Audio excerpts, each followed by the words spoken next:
मेरा नाम है मोहित और आपका स्वागत है हमारे YouTube चैनल हिस्ट्री चैंपियन में। तो जैसा कि आप जानते हो, आपका जो पेपर होने वाला है political process in Bharat, Bharat में राजनीतिक प्रक्रिया, उससे संबंधित जितने महत्वपूर्ण प्रश्न होने वाले हैं सारे के सारे मैं आपको करवाने वाला हूं। बस आपको क्या करना है, वीडियो को लाइक कर देना है, चैनल को सब्सक्राइब कर देना है और अपने दोस्तों को जरूर से शेयर कर देना है। साथ ही साथ जो कोने में सर्च वाला ऑप्शन है, कोने में जो व्यू प्रोडक्ट वाला ऑप्शन है, सर्च वाला नहीं, व्यू प्रोडक्ट वाला ऑप्शन है, इस पे क्लिक करके अगर आप फ्लिपकार्ट और मिंत्रा से कोई प्रोडक्ट खरीदोगे सबसे ज्यादा डिस्काउंट आपको देखने को मिलेगा। तो जाओ और जाकर वो प्रोडक्ट है वो खरीद लो। साथ के साथ सभी बच्चों से रिक्वेस्ट करना चाहूंगा, मात्र 900 सब्सक्राइबर अपने बच्चे हैं 25,000 सब्सक्राइब कंप्लीट होने में, तो प्लीज चैनल को सब्सक्राइब कर दो ताकि अपने 900 सब्सक्राइबर भी पूरे हो जाएं और 25,000 सब्सक्राइबर का जो अपना टारगेट है उसको भी अपन अचीव कर पाए। साथ के साथ डिस्क्रिप्शन में टेलीग्राम का लिंक दे रखा है। किसका लिंक दे रखा है? टेलीग्राम का लिंक दे रखा है। जैसे टेलीग्राम के दिए गए लिंक पर आप क्लिक करते हो, आप हमारे टेलीग्राम चैनल पे पहुंच, जैसे आप हमारे टेलीग्राम के दिए गए लिंक पर क्लिक करते हो, टेलीग्राम चैनल पे पहुंचने के बाद इस प्रकार का हमारे टेलीग्राम चैनल पे आप पहुंच जाते हो। ऊपर की तरफ हिस्ट्री चैंपियन लिखा है, यहाँ पर क्लिक करने के बाद में आपको यहाँ पर फाइल वाला सेक्शन दिखाई देगा। कौन सा सेक्शन दिखाई देगा? फाइल वाला सेक्शन दिखाई देगा। उस फाइल वाले सेक्शन पे जब आप क्लिक करोगे तो कोने में सर्च वाला ऑप्शन दिखाई देता है। कौन सा सर्च वाला ऑप्शन दिखाई देगा? और यहाँ पर आपको पॉलिटिकल सर्च करना है। क्या सर्च करना है? पॉलिटिकल सर्च करना है। जैसे पॉलिटिकल सर्च करोगे तो political science BA third semester के नाम से पीडीएफ देखने को मिलेगी। जाओ और जाकर आपके सामने अच्छे से उसको पढ़ सकते हो। सब कुछ डाल रखा है, हिंदी मीडियम, इंग्लिश मीडियम, जो very short type question, long type question, सब कुछ है इनके अंदर, अच्छे से पढ़ लेना। चलिए शुरू करते हैं अपन प्रश्नों को। वैदिक काल से आधुनिक काल तक भारतीय राष्ट्र की अवधारणा का विकास और विवेचना के बारे में बताइए। मतलब वैदिक काल से लेकर आधुनिक काल तक भारतीय राष्ट्र की जो अवधारणा होती है उसका विकास कैसे होता है उसके बारे में आपको विस्तार से बताना है। मोस्ट इंपोर्टेंट प्रश्न है। कैसा प्रश्न है? मोस्ट इंपोर्टेंट प्रश्न है। भारत का वैदिक काल से लेकर आधुनिक काल तक भारतीय राष्ट्र है वो कैसे विकसित होता है, किस रूप में विकसित होता है, उसके बारे में आपको विस्तार से बताना है। भारत में राष्ट्र की अवधारणा केवल एक राजनीतिक इकाई नहीं है। भारत में क्या आपके सामने जो एक राष्ट्र है, भारत में क्या है, राष्ट्र की अवधारणा है, वो सिर्फ एक राजनीति तक ही सीमित नहीं है। किस तक सीमित नहीं है? सिर्फ हमारे राजनीतिक इकाई तक ही सीमित नहीं है। हमारा जो प्रभाव है वो सिर्फ राजनीति तक ही सीमित नहीं है, बल्कि एक सांस्कृतिक व आध्यात्मिक चेतना भी रहा है। क्या भाई आपके सामने वैदिक काल में क्या है, वैदिक काल से आधुनिक काल में हमारा क्या देखने को मिलता है कि हमारा राष्ट्र है ना, हम राजनीति के आधार पर ही सिर्फ टिके हुए नहीं, बल्कि हमारी खुद की एक संस्कृति भी है। हमारी खुद की संस्कृति है और हमारी खुद की आध्यात्मिकता, धर्म की बात भी करते हैं हम। समझ में आ गया? हम सिर्फ राजनीतिक रूप से एक नहीं है, अलग नहीं है, हमारी खुद की संस्कृति को और आध्यात्मिक रूप से भी अलगाव दिखाई पड़ता है। वैदिक और प्राचीन काल, वेदों में राष्ट्र शब्द का प्रयोग बार बार हुआ है। भारत के जो वेद हैं उसके अंदर जो राष्ट्र शब्द है, कौन सा शब्द है? जो राष्ट्र शब्द है उसका प्रयोग एक बार नहीं अनेकों बार किया गया है और बार बार उसका प्रयोग हुआ है। है राष्ट्र संगमिनी वसुना, ऋग्वेद को राष्ट्र को एक दिव्य चेतना के रूप में माना गया है। क्या माना गया है? वेदों ने क्या कहा है, जो राष्ट्र होता है ना वो कैसा होता है भाई? आपके सामने एक दिव्य चेतना होती है। कैसी चेतना होती है? एक दिव्य व्यक्तित्व होता है, एक दिव्य चेतना के रूप में उसको माना गया है। मतलब दिव्य चेतना क्या होती है? मतलब एक बहुत ही खूबसूरत, बहुत ही शानदार चीज होती है आपके सामने, बहुत ही विशिष्ट। भाई एक लोगों की एक लोग है, एक व्यक्ति, ऐसे हजारों लाखों करोड़ों लोग मिलकर एक किसको बनाते हैं? एक राष्ट्र को बनाते हैं। और भारत में तो अरबों में गई हुई संख्या है ना, तो 100 करोड़ प्लस संख्या भाई भारत में तो है ना। तो इस प्रकार का जो सॉरी मैंने अरब बोल दिया था, 100 करोड़ जनसंख्या गई हुई है भारत के अंदर। तो इससे क्या हुआ भाई, आपके सामने कितने लोग एक राष्ट्र को बना रहे हैं? तो सब लोग मिलकर क्या, उनकी सबकी चेतना एक दिव्य चेतना के रूप में काम करती है। विष्णु पुराण में भारत को भौगोलिक सीमाओं को परिभाषित किया गया। और क्या किया गया? जो विष्णु पुराण है उसमें भारत की भौगोलिक सीमाएं उसको परिभाषित किया गया। भारत की जितनी भी भौगोलिक सीमाएं हैं उनको सबको अलग अलग जगह के हिसाब से क्या किया गया? परिभाषित किया गया है। पहले मतलब वैदिक काल के अंदर ये सब चीजें देखने को मिल रही है। पुराण, भारत के पुराण होते थे उसके अंदर भी बता दिया था कि भाई हमारे देश की सीमा यहां से यहां तक देखने को मिलती है। उत्तर यक्ष समुद्रम हिमेद्रे देव दक्षिणम तम वर्ष तद भारत नाम है भारतीय यंत्र सतति। क्या था इसका अर्थ? क्या है? यहाँ राष्ट्र शब्द एक सांस्कृतिक भूमि था जहां के लोग भारतीय कहलाए। मतलब इसका अर्थ यह है कि भारत का जो समुद्र तक विस्थापन देखने को मिलता है, क्यों? भारत के पश्चिम में, चाहे पूर्व में, चाहे दक्षिण में, भारत में कहीं ना कहीं अपना समुद्र से तो जुड़ाव है ही, हमारी सीमाएं समुद्र से तो लगी हुई है। तो उसके बारे में दिखाया गया कि भारत है वो, और उसका फैलाव समुद्र तक फैला हुआ है। हमारे लोगों को, हमारे राष्ट्र के जो लोग सांस्कृतिक भूमि है, वो वहां के लोग क्या कहलाते थे भाई? भारतीय के नाम से कहलाते। किस नाम से कहलाते थे? भारतीय के नाम से कहलाते थे। अगले वाला पॉइंट है मध्यकाल। अगले वाला समय कालखंड कौन सा? मध्यकाल। विदेशी आक्रमणकारियों, विदेशी आक्रमणों के दौरान भारत में राष्ट्र की अवधारणा धर्म और सांस्कृतिक प्रतिशोध के रूप में जीवित रही। मतलब समय बदलता चला गया। भारत पे क्या हुआ? आपके सामने विदेशी आक्रमणकारियों ने, चाहे तुर्की हो, चाहे कर्ण हो, चाहे आपके सामने जो अरब के हो, अफगानी हो, है ना, चाहे आपके सामने चीनी भी काफी जो लोग हैं, उनके द्वारा भी भारत पर क्या किया गया? आपके सामने आक्रमण करने का प्रयास किया गया। क्यों? क्योंकि भारत व्यापारिक दृष्टिकोण से बहुत मजबूत था। हमारे लोगों का पहले से ही अरब के लोगों से क्या था? कनेक्शन देखने को मिलता था। भारत को लोग एक सोने की चिड़िया, एक धार्मिक, आर्थिक और सामाजिक रूप से एक समृद्धशाली देश के रूप में मानते थे। तो भारत पर काफी लोगों ने आक्रमण किया ताकि वो धन को लूट सके, यहाँ की संस्कृति को समझ सके, यहाँ के ज्ञान को प्राप्त करके अपने देश की समृद्धि को आगे ले जा सके। इसी के लिए बहुत से आक्रमण हुए। तो उस समय में भारत के अंदर क्या है? भारत की धर्म और संस्कृति है, उसके अंदर क्या था भाई? आपके सामने कि जो नए लोग आ रहे थे, वो आपके सामने अपनी संस्कृति को थोप रहे थे, है ना, तो उसके प्रति भारतीय लोगों में प्रतिशोध की भावना और अपने धर्म के प्रति जो सद्भावना, वो उस समय भी देखने को मिलती थी।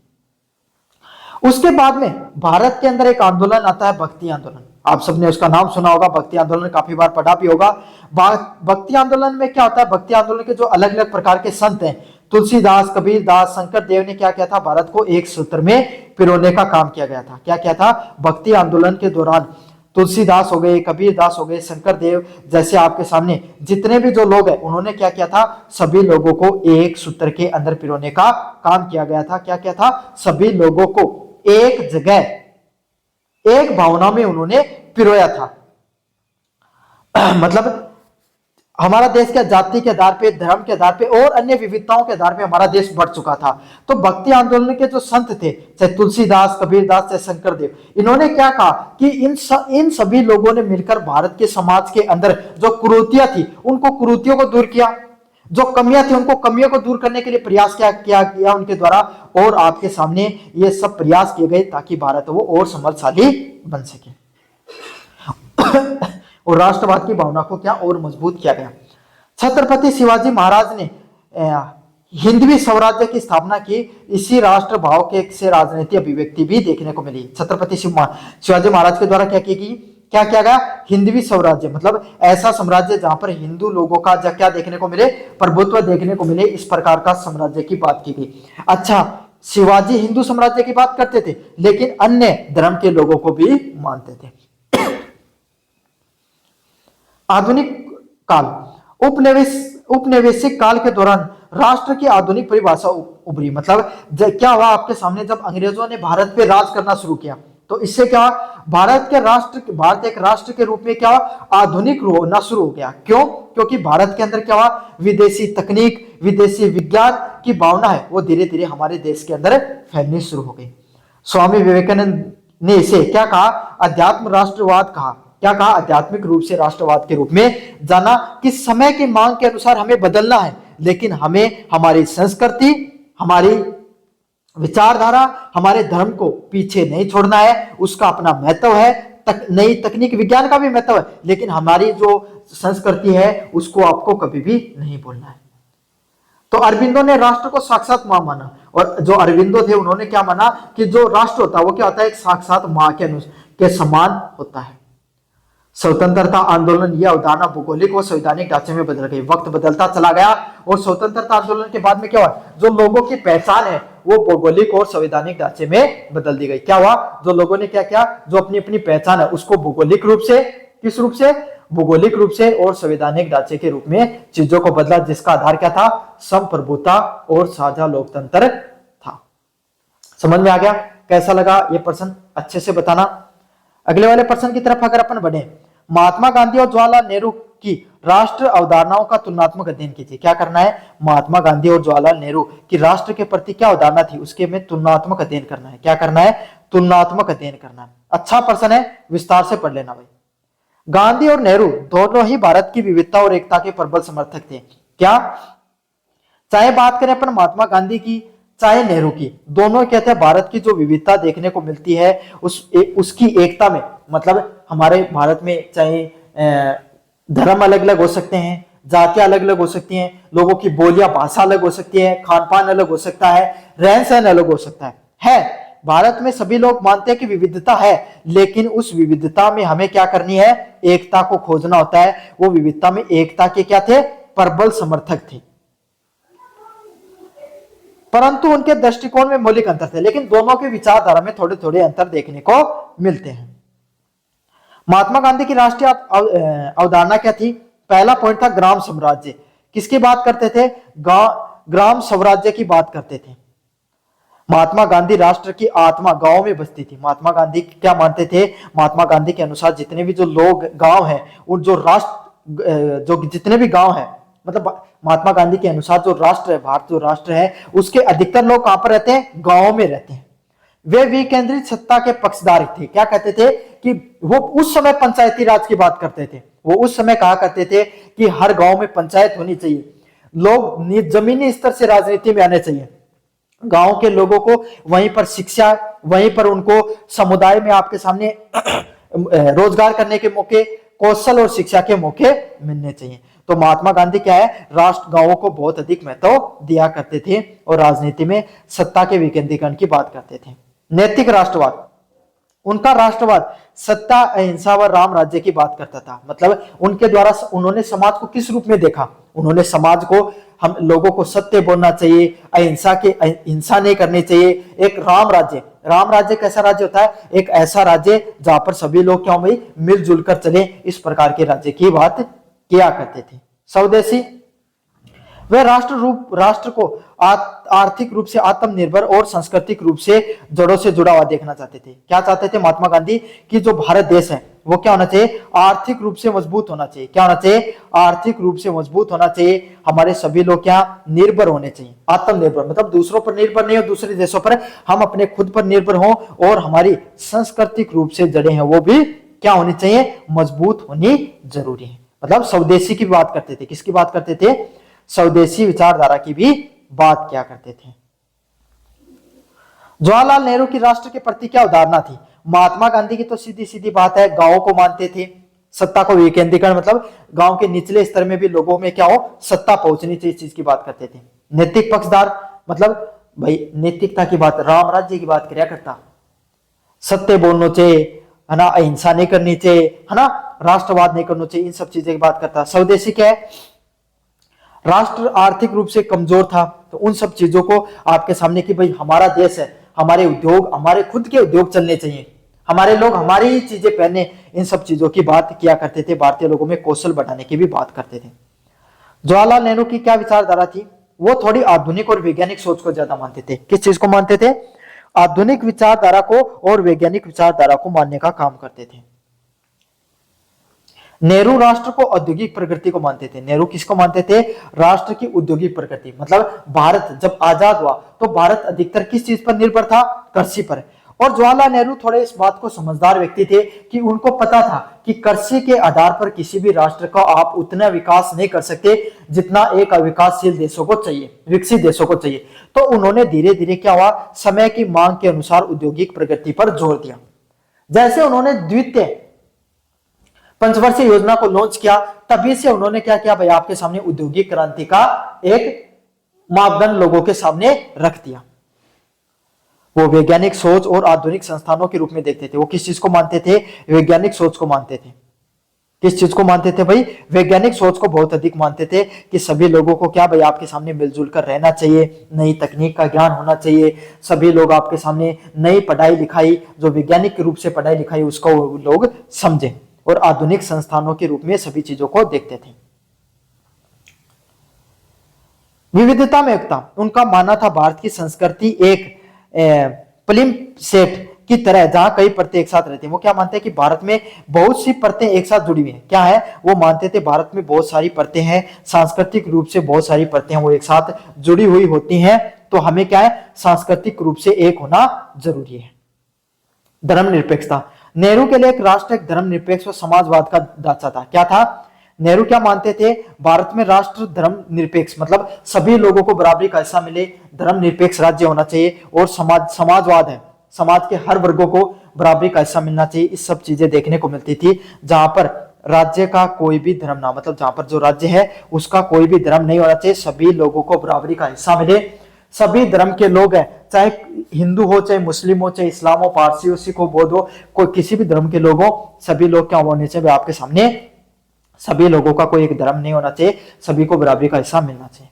तुलना की बात करें, जहां गांधी जी हैं वो नीचे से ऊपर की ओर बनाना चाहते थे। क्या कहते थे, महात्मा गांधी गांवों से ऊपर की शहरों की बात करते थे, नेहरू ऊपर से नीचे की ओर नियोजन और उद्योगों के राष्ट्र के निर्माण की बात करते थे। अंतर है दोनों में, महात्मा गांधी जो गांवों की ज्यादा विकास की बात करते थे, और जो आपके सामने नेहरू जी हैं, नेहरू हैं जवाहरलाल नेहरू, वो किसकी बात करते थे, नियोजन और उद्योगों की बात करते थे।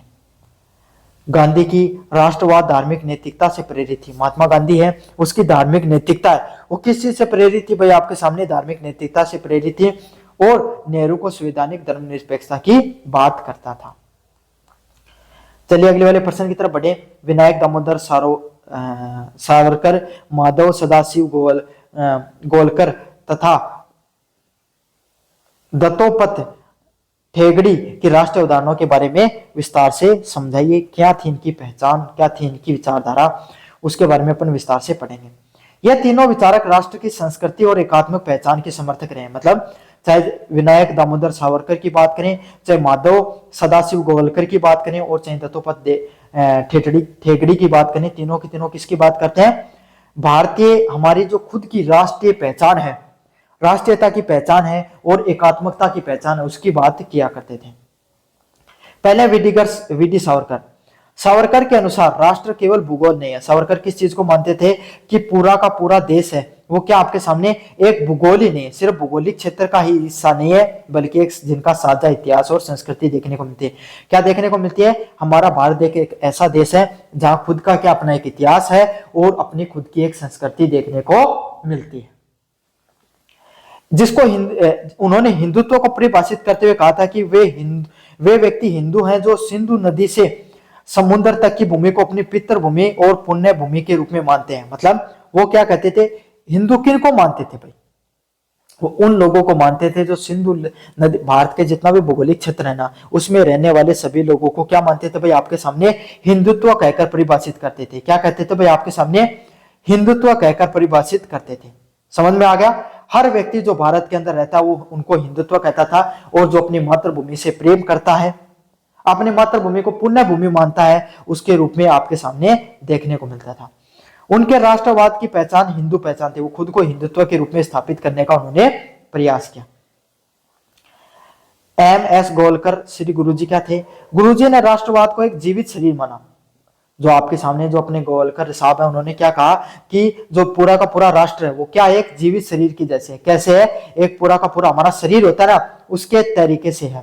उनकी पुस्तक बंच ऑफ थॉट के अनुसार भारत एक अनादि काल से चला आ रहा राष्ट्र है। उनका क्या मानना था कि हमारी परंपराएं, हमारी विचारधाराएं, हमारी संस्कृति आज से थोड़ी है।